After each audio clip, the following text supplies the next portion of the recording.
www.hazratfirozmemon.org۔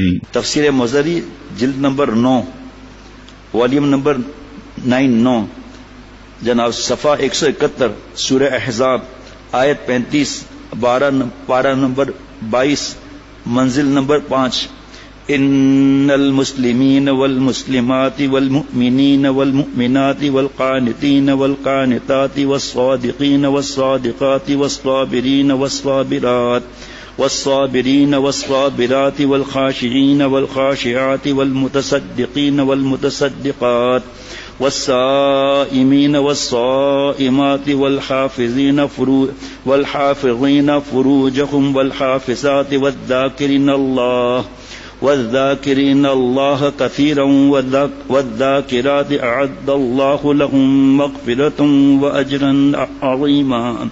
یہ ان عورتوں کے منہ پر جوتا ہے، زبردست قسم کا جوتا ہے مسلمان عورتوں پر، جو مرد اور عورت کو برابر بتاتی ہیں اور کہتی ہیں کہ اسلام نے عورت کے پیچھے چھوڑ دیا۔ دیکھیے آپ 10 باتیں، ان المؤمنین والمؤمنات کہاں پیچھے آئیں، اور آیتیں الگ۔ اللہ تعالیٰ نے آپ کو وی آئی پی سے بڑھ کر بنایا ہے۔ بادشاہ کبھی بھنگی کی سفارش کرے گا؟ وی آئی پی کی۔ آپ میری بہو بیٹیوں، آپ وی آئی پی ہو، آپ پرنسز ہو، گھر میں بیٹھ کر راج کرو۔ آپ کو اللہ تعالیٰ نے آپ صلی اللہ علیہ وسلم کے ذریعے آپ کو وراثت میں حق دیا۔ اللہ تعالیٰ نے کی شریعت نے آپ کو زندہ دفن ہونے سے بچایا۔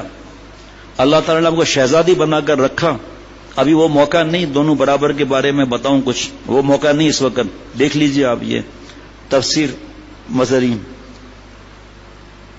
بے شک، پہلے ترجمہ، بے شک فرما بردار مرد، فرما بردار عورتیں، مومن مرد، مومن عورتیں، عبادت گزار مرد ہوں یا عبادت گزار عورتیں، سچے مرد ہوں یا سچی عورتیں، صابر مرد ہوں یا صابر عورتیں، دل سے جھکنے والے مرد ہوں یا دل سے جھکنے والی عورتیں، صدقہ کرنے والے مرد ہوں یا صدقہ کرنے والی عورتیں، روزے دار مرد ہوں یا روزے دار عورتیں۔ آگے سننا ذرا، جس پر بار بار بیان ہوتا ہے۔ اپنی شرمگاہوں کی حفاظت کرنے والے مرد ہوں یا حفاظت کرنے والی عورتیں۔ اس پر قرآن پاک کی آیتیں الگ بتاتا رہتا ہوں۔ اور اللہ کا کثرت سے ذکر کرنے والے مرد ہو یا ذکر کرنے والی عورتیں، ان سب کے لیے اللہ تعالیٰ نے مغفرت اور شاندار اجر تیار کر رکھا ہے۔ آگے سنیے گا۔ اب تفسیر مظہری میں امام مالک رحمۃ اللہ علیہ فرماتے ہیں، آگے کیا عجیب و غریب مضمون ہے۔ آپ یہ تو بیان سن چکے ہیں کئی مرتبہ، آج عجیب نیا نشہ ہے اللہ کی محبت کا۔ نشہ بڑھتا ہے، شرابیں جو شرابوں میں ملے، میں مرشد کو میں حق میں ملا لینے دو۔ یہ ہماری بہو بیٹیاں ہیں نا، اس سے نفرت کرنا حرام ہے۔ حتیٰ کہ کافرہ سے بھی نفرت کرنا حرام، ان کے کفر سے نفرت واجب، چاہے کافر مرد ہو چاہے عورت ہو۔ گناہ سے نفرت جو ہے وہ جائز، گناہ گار سے نفرت حرام۔ کیسا پیارا دین ہے۔ کسی نے پیارے شیخ سے برطانیہ میں پوچھا کہ اگر ہم کافرہ عورت کو زنا کریں تو اس کی سزا؟ فرمایا بیوقوف، سزا تو وہی ہے، لیکن حضرت آدم علیہ السلام لٹکا دیں گے کہ کیسی بھی تھی میری بیٹی تو تھی، اے مسلمان نہیں تھے میری بیٹی تو تھی، تو کیسا بھائی ہے بے غیرت؟ تو میری بیٹیوں کے لیے اپنی بہنوں کے لیے رویا کیوں نہیں اللہ سے ہدایت کے لیے؟ بلکہ تو بے غیرت پیغمبر ذاتی سے زنا کرتا ہے۔ حضرت آدم علیہ السلام کیس چلائیں گے؟ بیوقوف۔ سب کے لیے نظر کی حفاظت نہیں کریں گے، شرمگاہ کی حفاظت نہیں ہوگی، عورتوں کے لیے الگ حکم ہے۔ حالانکہ زکوٰۃ کا حکم اور نماز کا حکم دونوں کے لیے ایک ہی، اقیموا الصلاۃ وآتوا الزکاۃ۔ یہاں مردوں کے لیے الگ حکم ہے، قل للمؤمنین یغضوا من ابصارہم ویحفظوا فروجہم۔ آپ نبی صلی اللہ علیہ وسلم ایمان والے مردوں سے فرما دیں، من تبعیض یہ ہے بعض نظریں نیچی رکھیں، اپنی شرمگاہ کی حفاظت کریں۔ جی بابی، سالی، بمانی، چچی، ماموزاد، خالازاد، تیازاد، پپیزاد، فیس بک، یوٹیوبر، کمینے، کتنی چیزوں کا نام لوں جی؟ ٹیوشن نامحرم کے ساتھ، پک اینڈ ڈراپ نامحرم کے ساتھ۔ حضرت شیخ الاسلام مفتی تقی عثمانی صاحب دامت برکاتہم فرماتے ہیں جہاں دو الگ ہیں کسی کمرے میں مرد عورت نامحرم تو بس وہ حرام ہے یہ، لیکن فرمایا جو ڈرائیوروں کے ساتھ گھومتی رہتی ہیں یہ تو پھر بھی کمرہ ہے، گھر کے اندر چپکا ہوا ہے، ڈر لگے گا۔ یہ کمرہ تو دوڑا جا رہا ہے یہ کمرہ کیسے صحیح ہوگا ڈرائیور کے ساتھ بیٹھ کے جانا؟ چاہے ڈرائیور سفید داڑھی والا ہو، تو کیا میرے اندر نفس اور شیطان نہیں؟ کیا حدیث پاک کے حساب سے میری رگوں میں خون کے ساتھ شیطان نہیں دوڑ رہا؟ کیا کوئی معصوم ہو جائے گا نعوذ باللہ بیان کر کے اللہ والا بن کے؟ آگے اللہ حکم دے رہے ہیں سورہ نور میں وَقُلْ لِلْمُؤْمِنَاتِ يَغْضُضْنَ مِنْ أَبْصَارِهِنَّ وَيَحْفَظْنَ فُرُوجَهُنَّ، آپ نبی صلی اللہ علیہ وسلم ایمان والی بیویوں سے فرما دیں اپنی بعض نظریں نیچی رکھیں، اپنی شرمگاہ کی حفاظت کریں، وہاں گندے خیالات آئیں گے، ہاتھ سے ہم جوانی برباد کریں گے، پھر زنا تک پہنچیں گے، ہمت نہیں ہوئی تو کتے اور سور والا کام لڑکوں سے کریں گے، یہاں بھی یہی معاملہ ہے۔ دیکھو نا کس سے دیور، آج بھی حدیث بات سن رہا تھا زدالہ کے بیان میں کہ دیور کا پوچھ رہی ہو، دیور تو تیرے لیے موت ہے، اتنا ڈر جتنا موت سے ڈرتی ہے۔ دیور کہتا ہے بھابھی تو میری ماں ہے، بالکل قرآن پاک کے احکامات کے خلاف۔ دیور، بہنوئی، نندوئی، پھپھا، خالو، ماموزاد، تایازاد، پھپھیزاد، تایازاد، پھر یہ فیس بک کی بدماشیاں کہاں سے آ گئی میری بہو بیٹیوں؟ کئی ملکوں میں، کئی بہت بڑی تعداد میں شہروں گاؤں میں سنا جاتا ہے، خواتین نہیں سنتی ہے۔ شرعی پردے سے پچھلے جمعرات کو بھی 550 خواتین الحمدللہ آئی تھیں، شرعی پردے کے ساتھ 3 دن گارڈ کھڑے رہتے ہیں، 9 سال کا بچہ بھی نہ جانے پائے، مرد کدھر سے جائے گا؟ اب سنیے، حضرت امام مالک رحمۃ اللہ نے فرمایا مجھے یہ خبر ملی ہے کہ رسول اللہ صلی اللہ علیہ وسلم فرماتے تھے، بہت غور سے سمجھو کہ ہر بات ایسی ہے لیکن یہ تو عجیب بات ہے، یاد خدا سے غفلت کرنے والوں میں اللہ کی یاد کرنے والا ایسا ہوتا ہے جیسے جہاد سے منہ موڑ کر بھاگنے والوں کے پیچھے کافروں سے لڑتا رہنے والا، اور غافلوں میں اللہ کی یاد کرنے والا ایسا ہے جیسے سوکھے درخت میں سبز ٹہنی، اور غافلوں میں اللہ کی یاد کرنے والا ایسا ہے جیسے تاریک گھر میں روشن چراغ۔ غافلوں میں اللہ کی یاد کرنے والے کو دنیا میں ہی جنت کے اندر اس کا مقام اللہ دکھا دیتا ہے، اور غافلوں میں اللہ کی یاد کرنے والوں کے گناہ سارے بولنے والوں گونگوں کی گنتی کے برابر بخش دیے جاتے ہیں۔ جناب یہاں مراد نہیں ہے کہ گناہ گاروں کے ساتھ بیٹھ کے شراب کی پارٹی میں شریک ہیں، گوشت کھا رہے ہیں، 7 اپ پی رہے ہیں اور ذکر کر رہے ہیں، ایسا تھوڑی ہے۔ گندی فلم چل رہی ہے، لا حول ولا قوت الا باللہ پڑھ، یہ لاہور خود تجھ پہ لاہور پڑھ رہا ہے، یہ اس سے مراد نہیں ہے۔ اس سے مراد ہمارے پاس کوئی آئے، ہم کہیں گئے، غفلت کی بات ہے، وہاں اللہ کا ذکر کر دے، خالی اللہ اللہ کرنا تھوڑی، خالی لا الہ الا اللہ تھوڑی، جی اللہ تعالیٰ کا نام لیا، اللہ تعالیٰ کی صرف اتنی بات کر دی کہ بھائی دین آسان ہے، جس بات سے اللہ خوش ہو ہم کر لیں، جس بات سے اللہ ناراض ہو اس کو چھوڑ دیں، آپ صلی اللہ علیہ وسلم جس سے خوش ہے اس کو کر لیں، جس سے آپ صلی اللہ علیہ وسلم ناراض ہو اس کو چھوڑ دیں، سارا دین آ گیا نہیں آ گیا؟ کوئی مشکل لگی؟ کوئی آپ سے کہے گا کہ دلائل دو دلائل دو، آپ اور ہم کہاں سے دلائل دیں گے؟ مفتی صاحب دیں گے، تھوڑا بہت میں بتا سکتا ہوں، اصل تو مفتی صاحبان علماء ہیں۔ اللہ فرما رہے ہیں الرحمن فصل بہ خبیرا، رحمان کی خبر پوچھنی ہے باخبر سے پوچھو۔ باخبر کون ہے؟ علماء ربانی نے، مفتی صاحبان ہیں۔ ہم چینل سے بدل لے کر ایمان ہی کھوٹا کر دیتے، اپنا ایمان مضبوط ہے نہیں، مختلف چینلز پر شارٹ کٹ تلاش کر رہے ہیں دین مل جائے، وہ تو مل جائے گا، کوئی مسئلہ تھوڑی ہے، شوگر کوٹڈ دین مل جائے گا، اندر زہر پھیلا ہوگا، کفر کا، شرک کا، بدعت کا، پتہ نہیں کس کس چیز کا ہے شوگر کوٹڈ۔ بڑا اچھا لگ رہا ہے بھائی، قرآن پاک کی آیتیں پڑھ رہا ہے، ہمیں کیا معلوم اس نے ترجمہ ہی غلط کر دیا، خود دوزخ میں جا رہا ہے، ہمیں بھی لے جا رہا ہے، اللہ بچائے۔ واہ واہ واہ۔ بولنے والے سے مراد ہیں، چلو آگے، بولنے والوں سے مراد تمام بنی آدم، اور گونگوں سے مراد چوپائے۔ کیا عجیب بات ہے، دوبارہ سن لیں کہ غافلوں میں اللہ کی یاد کرنے والوں کو دنیا میں ہی جنت کے اندر اس کا مقام اللہ دکھا دیتا ہے، اور غافلوں میں اللہ کی یاد کرنے والوں کے گناہ سارے بولنے والے اور گونگوں کی گنتی کے برابر بخش دیے جاتے ہیں۔ کتنے بخشش ہوئی دین کا مقام۔ میں تو ایسے ڈاکٹروں کو الحمدللہ سامنے بڑا انجینئر بیٹھا ہے، بیانات ہو رہے ہیں، بس فرض واجب سنت موقع گناہ نہیں کیا، بڑا بزنس مین ہے، اللہ والا بزنس مین ہے، کامیاب ہے، اور اپنے اسٹاف کو بٹھا کر سنا رہا ہے کیونکہ سی او ہے، کیونکہ چیئرمین ہے، کس کو مجال ہے ٹوں کر سکے، دھندا بھی کرنا ہے، لوگوں کو جواب بھی دینا ہے، ٹریڈنگ ہاؤس بھی ہے، 10 منٹ اور کم 5 منٹ دنیا کی حقیقت سے ایک حدیث پاک سنا دی، عربی نہیں پڑھ سکتے، ترجمہ سنا دیا، تشریح کر لی، 5 منٹ بھی نہیں لگتے۔ اب کیا ہے، اتنے برابر اس کی مغفرت ہوگی گناہوں کی۔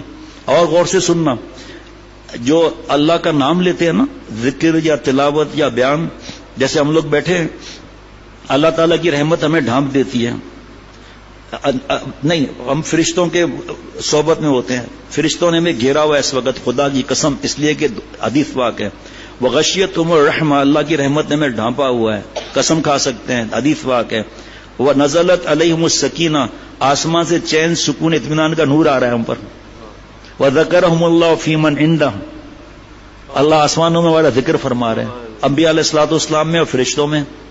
اب آپ مجھے بتاؤ کہ فرشتوں نے گھیرا ہے تو اس سے پہلے کیا لکھا ہوا ہے؟ فرشتے آپس میں کہتے ہیں بھائی وہ مجلسیں تلاش کرو نا جہاں بیان ہو رہا ہے، درس قرآن ہو رہا ہے، درس حدیث ہو رہی ہے، فضائل اعمال پڑھا جا رہا ہے، مدرسے میں پڑھا جا رہا ہے، تلاش کر کے گھیر لیتے ہیں. غور سے سننا، یہ جملہ پہلی دفعہ بیان ہو رہا ہے 96 سے لے کر اب تک. اے شیخ العرب والعجم عارف باللہ حضرت مولانا شاہ حکیم محمد اختر صاحب رحمۃ اللہ علیہ، جن کا غلام، جن کے قدموں کی کاٹ. ہمارا ذکر میں سب چیزیں آ گئی، بار بار کیا بتاؤں. ہمارا ذکر سننے کے لیے فرشتے آسمان سے آتے ہیں، تو اس کا مطلب یہ کہ اللہ کو ہم دیکھ نہیں رہے، فرشتے دیکھ رہے ہیں. اس کا مطلب اللہ کی یاد کا ہم ذکر جو کر رہے ہیں تو یہ فرشتوں کے لیے VIP ہو گیا نا معاملہ. یہ جملہ کیسا ہے بھائی؟ فرشتے کیوں آ رہے ہیں آسمان پر؟ وہاں تو اللہ تعالیٰ کو دیکھ رہے ہیں، اس ماحول میں اللہ کی عبادت کر رہے ہیں، پھر میرے جیسے گناہگار گندے کے پاس کیوں آ رہے ہیں بھائی؟ اس سے ذرا ایمان تازہ ہو جاتا ہے ان باتوں سے. ہاں واہ بھائی واہ. آپ صلی اللہ علیہ وسلم فرمایا متا القا احبابی، میں اپنے احباب سے کب ملوں گا؟ جی صحابہ رضوان علیہ مجمعین عرض کیا ہم ہیں نا؟ فرمایا نہیں، آپ لوگ تو صحابہ ہوں رضوان علیہ مجمعین. میرے احباب وہ ہوں گے میرے بعد آئیں گے، مجھے دیکھا نہیں ہوگا، میں ان سے ملنے کا مشتاق ہوں. مشتاق ہمیں آپ کو ہونا چاہیے نا. آپ صلی اللہ علیہ وسلم سے ہم سے ملنے کے مشتاق ہیں، جان بھی دیتے ہیں تو اس پر حق ادا نہیں ہوتا کہ آپ صلی اللہ علیہ وسلم رحمت للعالمین. ہم کل بندی آدم خطا حدیث پاک ہے، اس گناہگاروں میں بھی آتا ہوں، لیکن آگے نام کتنا ہے؟ اور خیر الخطائین کون ہے کہ 100 بار گناہ ہوا 100 بار معافی مانگ لی، خیر الخطائین ہو گئے بھائی. التائب من الذنب کمن لا ذنب له، گناہ کر لیا معافی مانگ لی، یہ ایسا ہے جیسے گناہ کیا ہی نہیں. حضرت والا ہنس کے فرماتے تھے بھائی جب لا دمبا ہو گئے تو اپنے آپ کو دمبا کہہ کو سمجھتا ہے بھائی. کل میں نے رات کو سنایا تھا ایک دوست کے توبہ کا واقعہ، دوبارہ کیسے سنا ہوں، کل سنا دیا تھا. ایسا رو رہا ہے کہ آج میں نے برسوں کے بعد عصر کی نماز پڑھی ہے. بلک کے رو رہا تھا. بھائی کون گواہ ہیں؟ ہاتھ کھڑے کریں. یہ لو پیچھے تو تین تو پیچھے، چوتھا ادھر بیٹھے ہیں، یہ سب گواہ ہیں کیسے رو رہا تھا. آپ کی حالت کیا تھی دل کی بھائی؟ اور سمجھو حقیر کسی کو، نعوذ باللہ. کپڑے کیسے پہنے ہوئے ہیں، شیو کیا ہوا ہے، داڑھی چھوٹی ہے. اللہ ہم سے پوچھیں گے کیا کیا؟ ہم سے ہمارا پوچھیں گے. ہمارا فرض ہے عمل کر کے دین کی بات بتانا، ٹارگٹ نہیں کرنا ہے، وہ بھی اس میں بھی پکڑ کا خطرہ ہے. بہرحال آگے سنیے. سبحان اللہ. عطا بن ابی رباح نے لکھا ہے رحمۃ اللہ علیہ نے، جس نے اپنے کام اللہ کے سپرد کر دیے وہ المسلمین والمسلمات کے تحت میں آ گیا. جس نے اقرار کیا کہ اللہ میرا رب ہے اور محمد صلی اللہ تعالی وسلم اس کے رسول ہیں، اور دل زبان کے مخالف نہ ہو، تو مؤمنین والمؤمنات کی فہرست میں آ گیا. انعامات دیکھو نا کتنے. پھر جنت کا کیا ہوگا بھائی؟ جس نے فرائض میں اللہ کی اور سنت میں رسول صلی اللہ علیہ وسلم کی اطاعت کی، یعنی فرائض خداوندی کو ادا کیا اور سنت رسول صلی اللہ علیہ وسلم پر چلا، وہ قانتین والقانتات میں شامل ہو گیا. اور جس نے اپنے کلام کو جھوٹ سے محفوظ رکھا وہ صادقین و صادقات میں آ گیا. اور جو طاعت پر جمع رہا اور گناہ سے ڈرتا رہا، دکھ پر صبر کیا. دکھ کس چیز کا؟ بیماری وغیرہ اپنی جگہ پر ہے، گناہ نہ کرنے کا جو دکھ آیا یہ ہے اصل. جھوٹ بول کر کما سکتا تھا، نہیں جھوٹ بولا اس نے. جھوٹ کے گناہ کتنے اتنا بتا دے تو حرام ہے، گناہ کبیرہ ہے. ہم جھوٹ بولیں گے ہماری بدبو سے فرشتے دور چلے جائیں گے، حدیث پاک ہے. اور جس نے اتنے استغراق سے نماز پڑھی کہ دائیں بائیں کی بھی اس کو شناخت یعنی خبر نہیں ہوئی، وہ خاشعین والخاشعات میں داخل ہو گیا. اور جس نے ہر ہفتے 1 درہم خیرات کیا، صرف 1 درہم ہر ہفتے میں، جو 2 دن پہلے بیان کیا تھا کہ ایک صاحب نے حضرت سے عرض کیا کہ میری پیمنٹ پھنسی ہوئی ہے، وہ مجھے مل جائے گی تو میں بڑی رقم صدقہ کروں گا. حضرت ہنسنے لگے. فرمایا جب اللہ انڈا قبول کرتے ہیں تو تجھے مرغی کی کیا پرواہ ہے بھائی؟ جو آپ کے پاس ہے اپنے حساب سے دیتے، ہم کچھ نہیں کہیں گے. تو اخلاص سے کسی کا 10 روپیہ دوسرے کے 1 لاکھ کو قبول کراتا ہے. اللہ کے پاس پیمنٹ نہیں پہنچتی، یہ دل یہ پہنچتا ہے جناب. جس نے ہر ہفتے 1 درہم خیرات کیا وہ متصدقین والمتصدقات میں شامل ہو گیا. جس نے ہر ماہ چاندنی رات کو 13، 14، 15 تاریخوں کے روزے رکھے وہ صائمین والصائمات میں داخل ہو گیا. جس نے حرام سے اپنی شرمگاہ کو محفوظ رکھا وہ الحافظین فروجہم والحافظات. جس نے 5 نمازیں ادا کی وہ ذاکرین اللہ کثیرا والذاکرات کے تحت آ گیا. اعد اللہ لہم مغفرہ. یعنی جو گناہ ان سے سرزد ہو گئے ان کی مغفرت اللہ نے تیار کر رکھی ہے. وہ اجرن عظیمہ یعنی طاعت کا بڑا ثواب ہے. www.hazratfirozmemon.org